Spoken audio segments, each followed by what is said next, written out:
A very good morning to my lecturer. I am Francisca Albert, and today I would like to talk about the background of the company that my group have chosen to be our company research, which are Petronas and Sapura Energy. Firstly, as we all know, Petronas is a big company who contribute oil and gas all around the world. It was the largest oil and gas contributor all around the world. Petronas was founded by Malaysian politician, which is Tengku Razali Hamzah, our former Minister of Finance from 1984 until 1987. Tengku Razali was born in Kota Baru, Kelantan and went to boarding school, which is Malay College Kuala Kangsar, before moved to Anderson School in Ipoh, Perak. He received a Bachelor of Science in Economics from Queen's University of Belfast, then pursued his degree in law at Lincoln Inns. However, in January 2021, he was tested positive for COVID-19.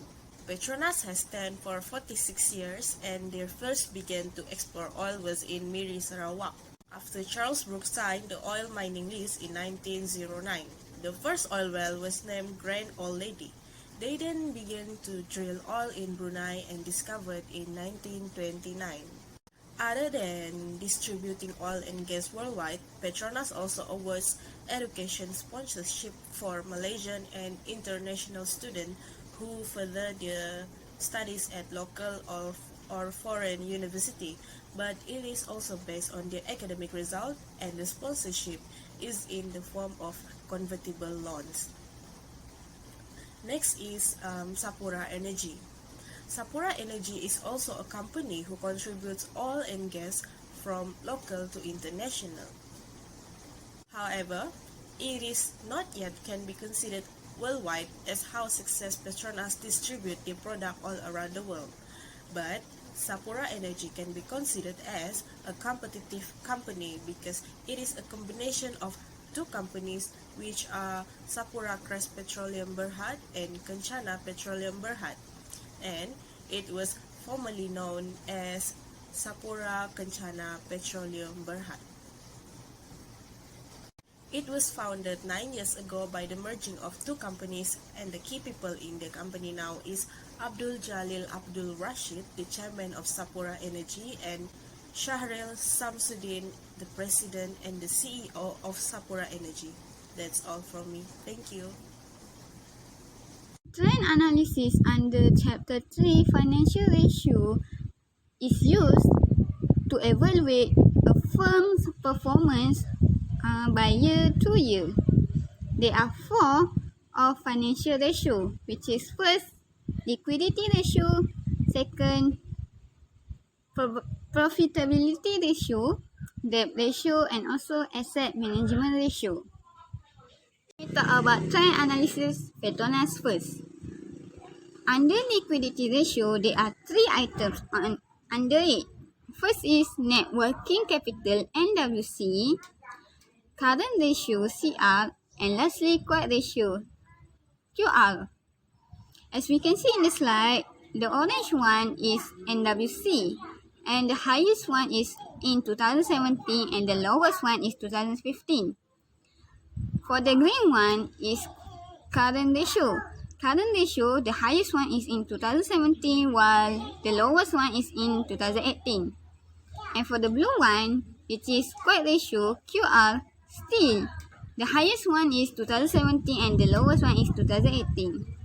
Second one, we go to asset management ratio. There are 6 items under it. First is account receivable turnover R2. Second one is average collection period ACP. For the orange one is R2. For Petronas, the highest one is on 2018, while the lowest one is 2015. And for ACP, average collection period, the highest one is in 2015 and they are moderate in the rest of the year. The item in financial ratio is debt ratio. Orange one is debt ratio.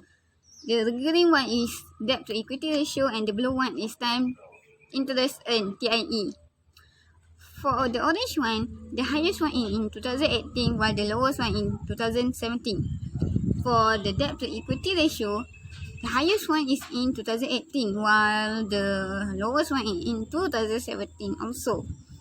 But for time interest earned, the highest one is only in 2015 while the other year is same. It shows about operating profit margin, which is 2017 and 2018 shows the good rate, while in 2019 it dropped so much. For the purple pink one is return on asset ROA, which is it shows 2017 and 2018 shows the good rate, while the lowest one is in 2016.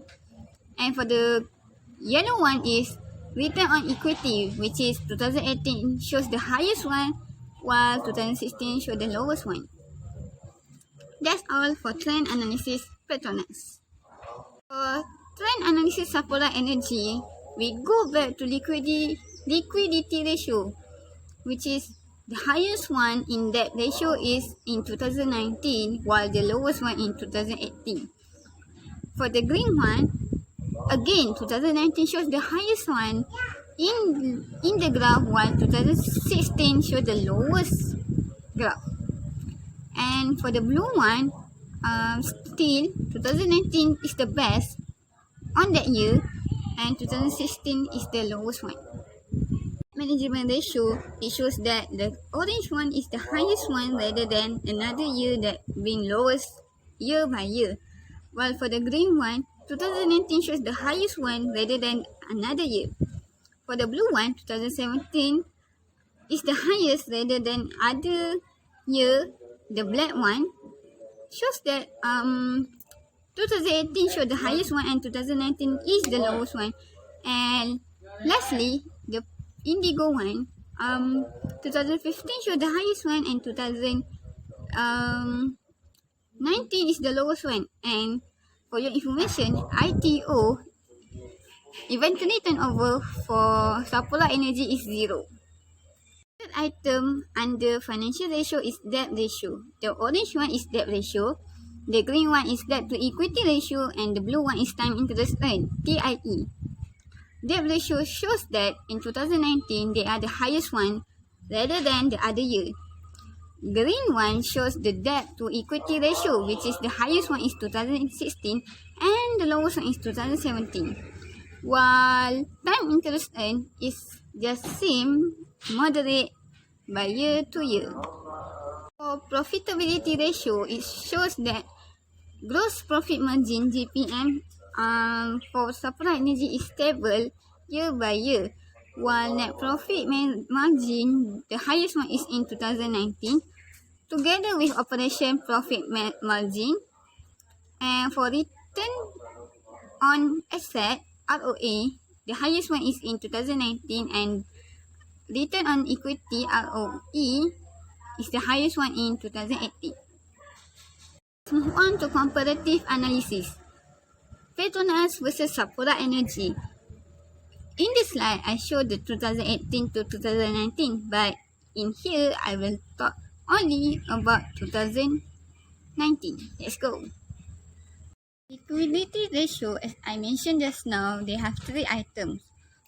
For Petronas and Sapura, Sapura have a very good in net working capital because they have a higher amount of having excess funds after paying their current debts rather than Petronas.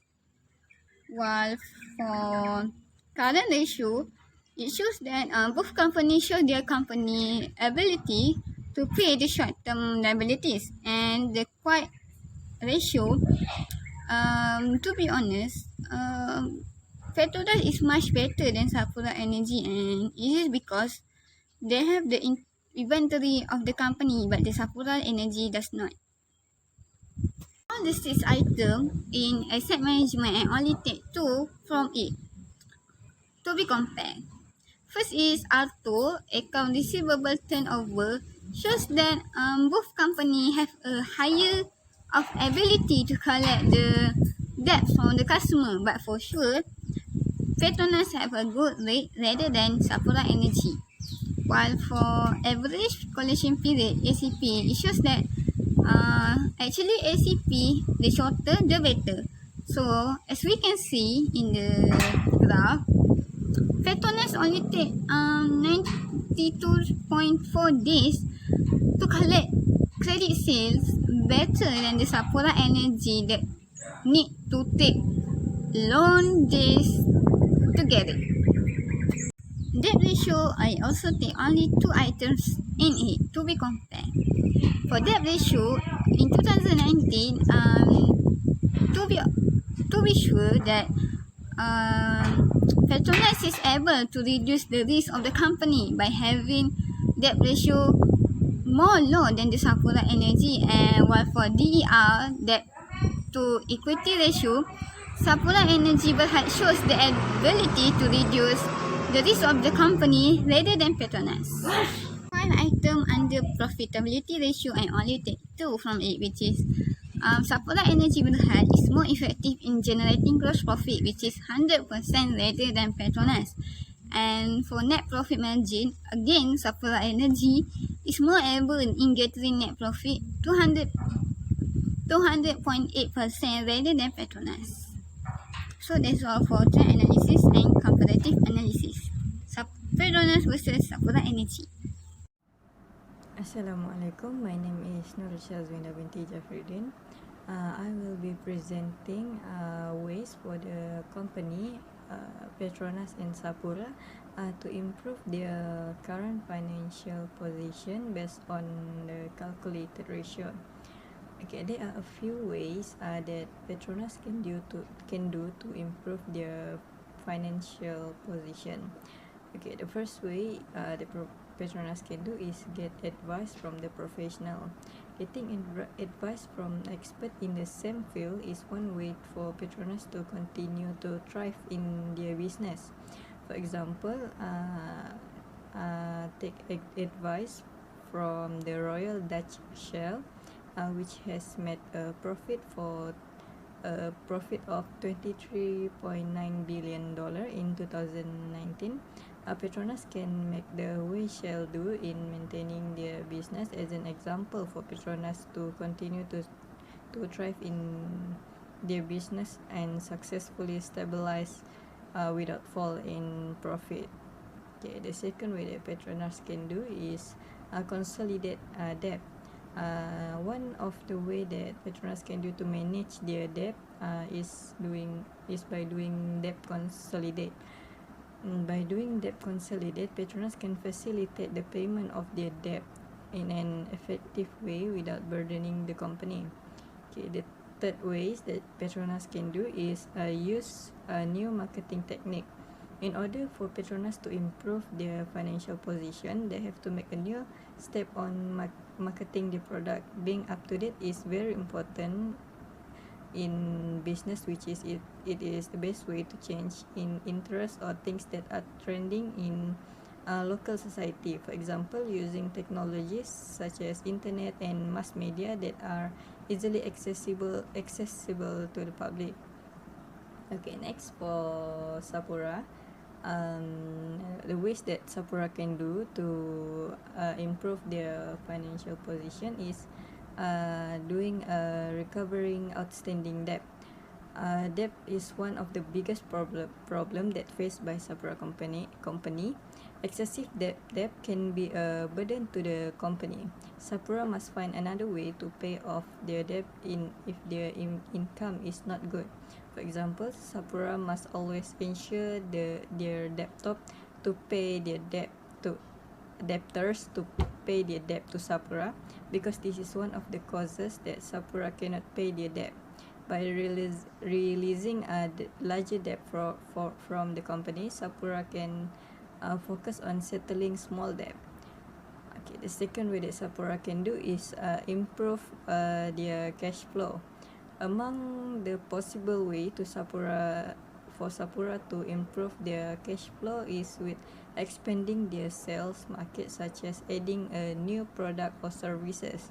This method can clearly increase the profit margin to the company, and and attract customers who have different desire. Okay, the last way that Sapura can do is reduce and rearrange their expenses. The less expenses incurred by the company are the better. Sapura should be wise in making choices when spending expenses, such as thinking about the importance of making those expenses to their company. In addition, Sapura must also be wise and careful in choosing a place to spend expense by choosing the cheaper one, because the cheaper one is better, so that no losses occur to the company. That's all from me. Thank you.